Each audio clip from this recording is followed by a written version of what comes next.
Well, it's just one thing after another. Today, European markets went into a panic over fears that Italy would be the next domino in the sovereign debt crisis.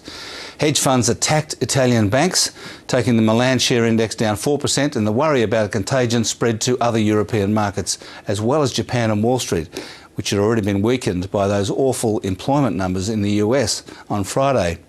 The Australian market fell 1.8%.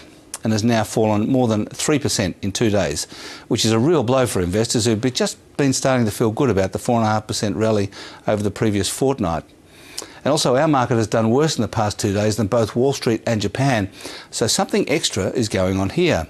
Perhaps something beginning with C, for carbon.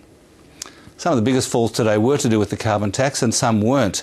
For example, News Corp is being abandoned by investors. It's down 12% in a few days.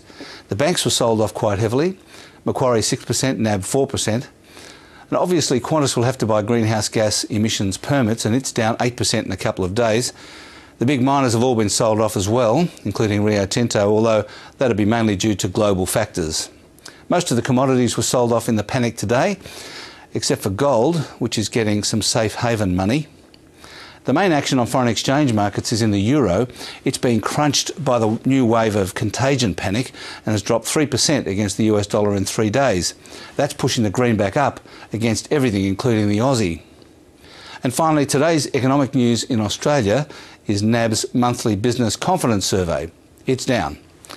No surprise there, I guess. And that's finance.